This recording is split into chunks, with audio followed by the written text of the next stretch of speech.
Yo, where'd all the money go? The biggest news of all dropped Sunday night, LeBron to Lakers. And now everything flows in its wake. San Antonio's sky-high asking price for Kawhi Leonard, rumors of Portland guard Dame Lillard heading to L.A., Lonzo Ball's camp revealing a knee injury to possibly keep him off the trading block.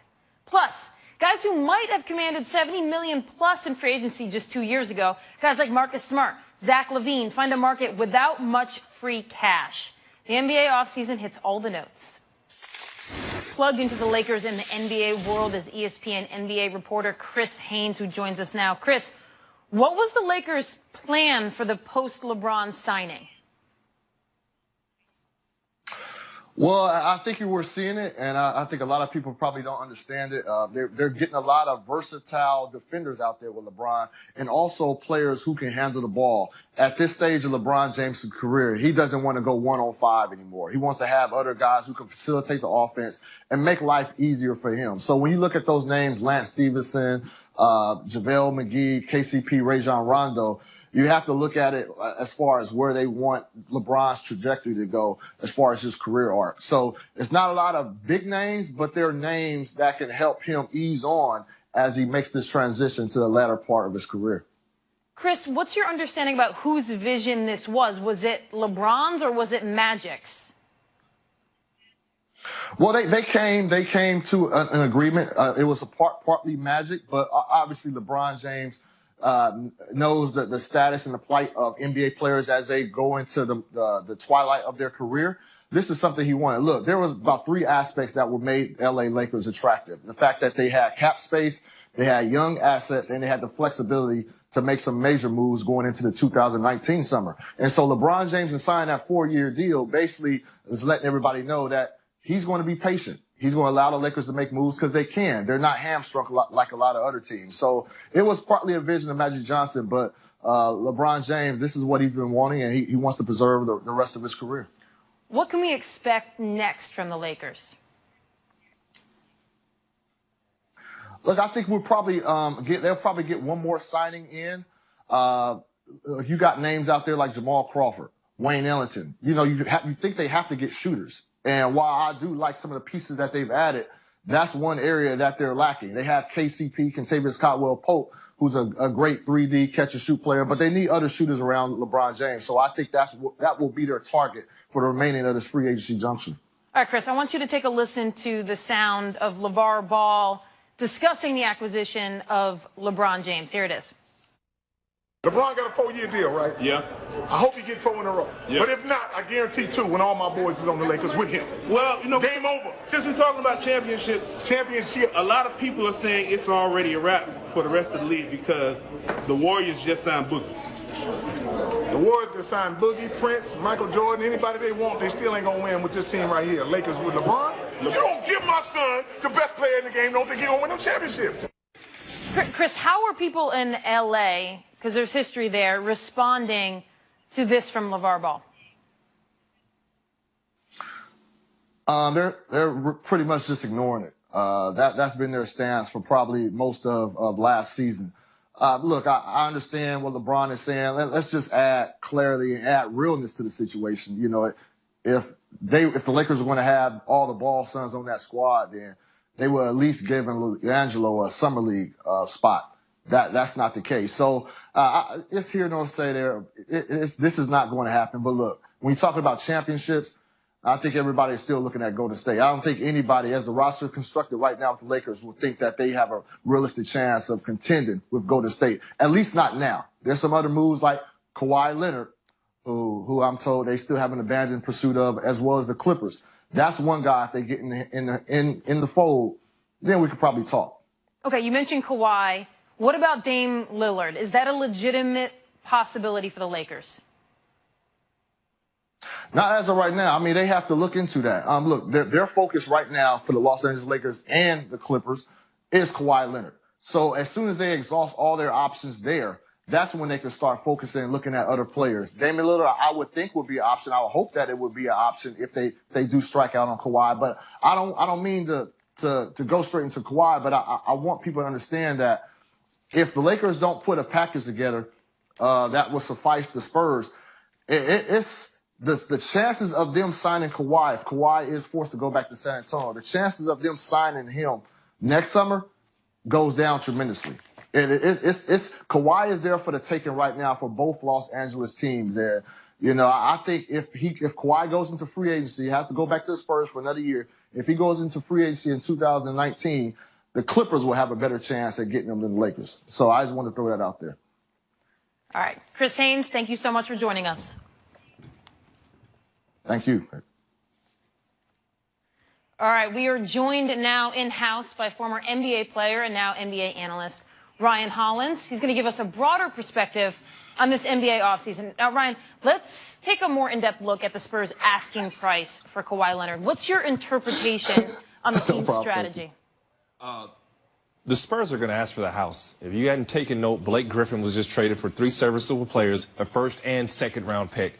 So when you take a look at what the Spurs are going to do, they're going to want no less. Now, if you're Kawhi's camp, now you have to push it even more. He had to actually come out and voice that he wanted to play in L.A. He wanted to go home. Now the Spurs have a problem they've never dealt with before. They actually have to trade Kawhi Leonard now. And now Kawhi may have to bump it up to another level if he doesn't want to go back to San Antonio. Maybe saying he'll sit out the season. He's definitely not going to play there. And these are problems, like I said earlier, dude, they have never dealt with this. This is uncharted territory, and especially sending him to a Western Conference contender in L.A. because if he joins with LeBron James, that could quite easily be a championship this year, even with Golden State on the market. Yeah. All right, so you're a guy who has been in the NBA for years. So I think from an outside perspective, we often say, okay, Kawhi Leonard can orchestrate this, that he's in control.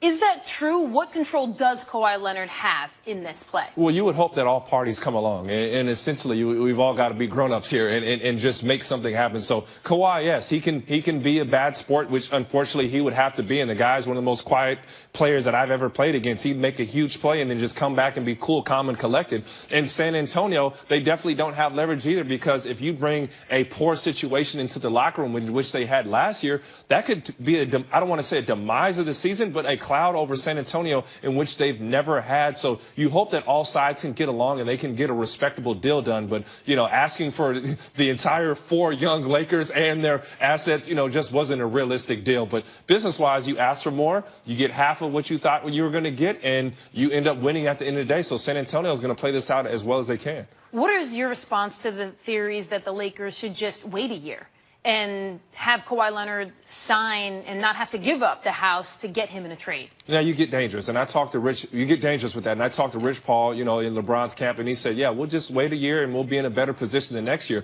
But you saw what happened with the commitment of Paul George, saying, you guys thought you had me, you took me for granted, and now I went with loyalty. Even though we had a disappointing season the first time around, these are the guys who came back around and stuck out their necks for me. So if you're the Lakers, you want to show Kawhi Leonard that you're willing to stick out your neck for him and that he's that important. And even with the injury, you were with him. As all NBA players, there was somebody in the gym when we were playing AAU basketball, youth basketball, and those guys are still in our circles to this day. So that loyalty, even in today's NBA, still means something to a guy like a Kawhi that's injured, and it still is a risk to pick him up and move him for a young asset. Yeah. All right, let's take a look at the broader scope of NBA free agency, because you got guys like Marcus Smart or Clint Capella with the Rockets, who probably a couple years ago could have commanded $70+ million on the open market. And now they're staring at so few teams who actually have cash to pay them.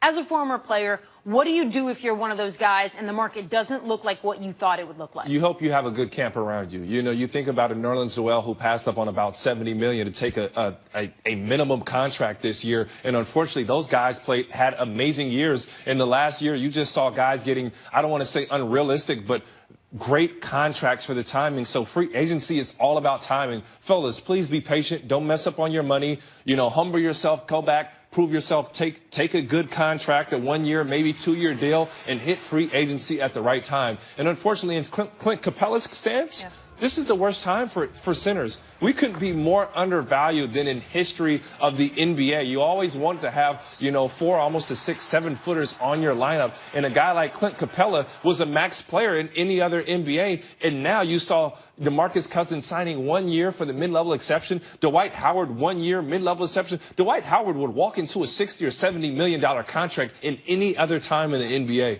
All right. Thanks, Ryan Hollins, NBA analyst. Appreciate your time. Anytime.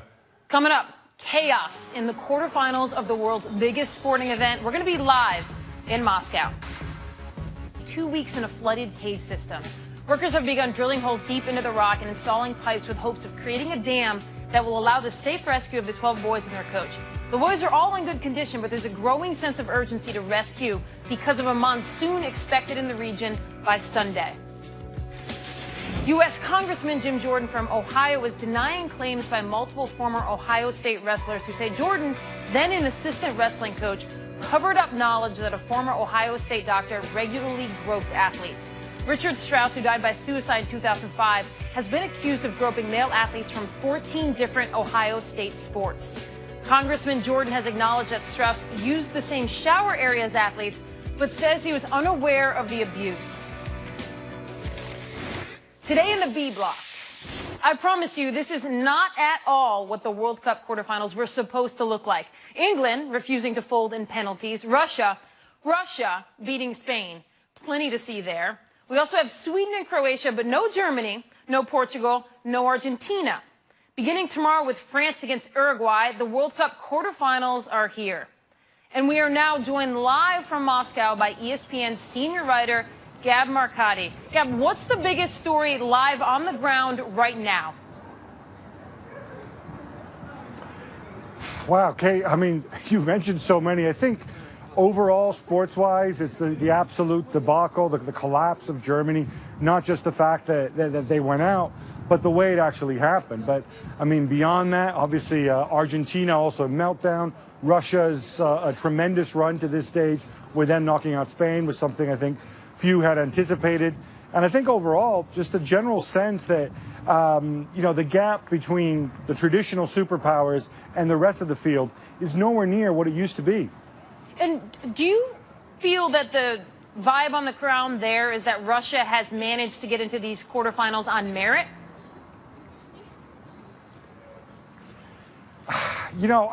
Certainly not among the Russian football fans. I mean, they're very much gung-ho and very much into this. Look, my impression is they were drawn into a very poor group to begin with. They played a physical defensive style against some pretty bad teams. They beat teams that, apart from Egypt, but then Mohamed Salah was injured, teams they generally expected to beat. And then, they pulled off this masterpiece against Spain. But remember, they did it by playing ultra defensive. Spain missed some chances and ultimately was on penalties.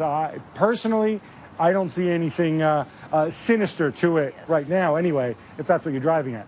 All right, so tomorrow's match between France and Uruguay kicks off the quarterfinals, and there seems to be some news coming out of Uruguay's camp with the health of Cavani. What is the latest on his calf injury?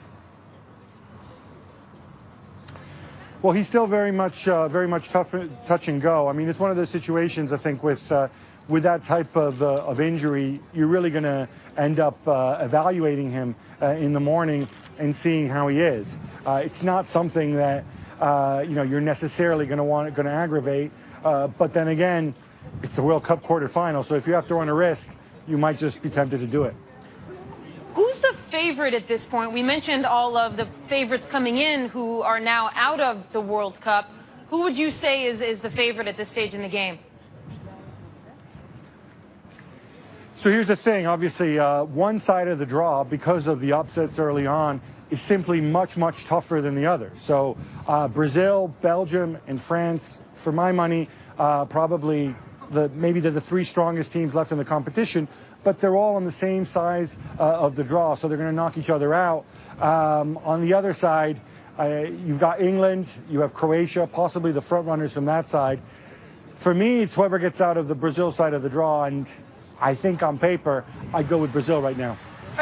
Now, you're standing in front of that beautiful shot of Moscow right there, and I'm curious as to what the response has been to the quality of tournament that Russia has been able to put on, speaking not of the quality of the football, but the quality of the infrastructure that they've put on and the tournament in general. Well, it's funny. I mean, I think speaking to the Russians here, they're not surprised. They're like, wait, what were you concerned about? This is fine. This is normal. I had a taste of this myself last summer when I was here for the Confederations Cup. I think in terms of the foreign media, we got those doom and gloom stories about hooligans going and fighting in the woods and coming in and ruining the games. And, we had stories about racism, which thankfully haven't materialized yet. So I think a lot of people are pleasantly surprised in terms of the infrastructure, the logistics. These cities are spick and span. I mean, right in these streets behind me where I'm talking to you now, Kate, people come by and they sweep the streets every 6 to 8 hours. They really want to put on a good show, and I think they've succeeded in that part. Now, whether it stays like this after the World Cup, who knows? All right, thanks, Gab. Much more with Gab Marcotti and the ESPN FC crew today at 5 p.m. on ESPN2. Sweden plays England on Saturday, but former Swedish star Zlatan Ibrahimovic isn't on the squad. He does, however, now play for the LA Galaxy, and this year he sat down for and posed with ESPN the magazine's The Body Issue. The first time I noticed when I became famous was the first time I touched the football. I said, I'll take over. I'm like the wine, the older the better. The age is just a number. It's all in your head, how strong you are, how young you are, and how you prepare yourself. I do a lot of training. I prepare very well, and I like it because it drives me.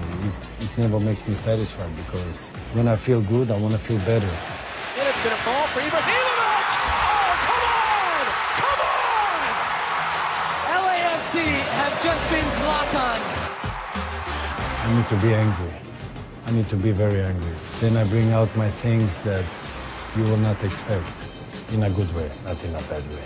And I see things that is difficult to describe. I see moments where I can see holes in the game where I can use, and then I can see the vision to second and the third step, what will happen, and I predict those things. I heard we want Zlatan, and I gave them Zlatan. I like to do where you put a stamp and where people say, wow, that was something different. Because I don't like to do things like everybody else. I want the reaction to be where people will remember it. I think I'll make Body Issue very popular, that's for sure.